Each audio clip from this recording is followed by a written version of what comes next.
ఇటీవల జరిగిన గ్రామ పంచాయతీ ఎన్నికలలో గెలిచిన ఇండిపెండెంట్ అభ్యర్థులు అధికార కాంగ్రెస్ పార్టీలో చేరుతున్నారు. గురువారం పట్టణంలోని గంధి శ్రీనివాసరెడ్డి క్యాంపు కార్యాలయంలో సాత్నల మండలంలోని న్యూ రాంపూర్ నుండి ఎన్నికైన ఉప సర్పంచ్ కొట్నక్క లాల్ షాపు ఆ గ్రామ సర్పంచ్ వేణుగోపాల్ రెడ్డి పార్టీలో ఆధ్వర్యంలో చేరారు. ఇక సీనియర్ నాయకులు గిమ్మ సంతోషరావు ఆయనకు కండువలు కప్పి పార్టీలోకి ఘనంగా స్వాగతించారు. అసెంబ్లీ నుంచి వచ్చి గంధి శ్రీనివాసరెడ్డి నేతృత్వంలో కాంగ్రెస్ పార్టీలో చేరికలు జరుగుతున్నాయి. న్యూ రాంపూర్ గ్రామాభివృద్ధికి గంధి శ్రీనివాసరెడ్డి ఆధ్వర్యంలో అభివృద్ధికి పాటుపడుతున్నామని అన్నారు.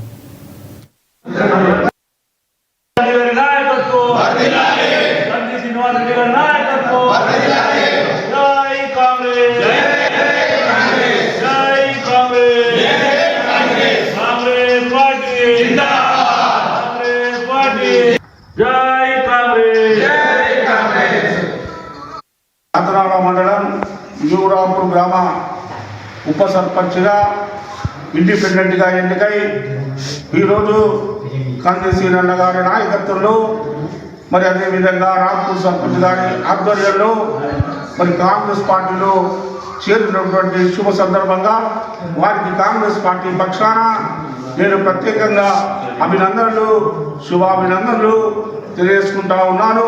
తప్పకుండా న్యూ రాంపూర్ గ్రామాభివృద్ధి కొరకు నియోజకవర్గ ఇన్ఛార్జ్ మనందరి అభిమాన నాయకుడు సోదరుడు కంది శ్రీనివాసరెడ్డి గారు ఎప్పుడు అగ్రగామిగా అభివృద్ధిలో గ్రామాన్ని ముందుకు తీసుకెళ్తారని చెప్పి కూడా ఈ సందర్భంగా నేను గ్రామస్తులందరికీ తెలియజేస్తా ఉన్నాను.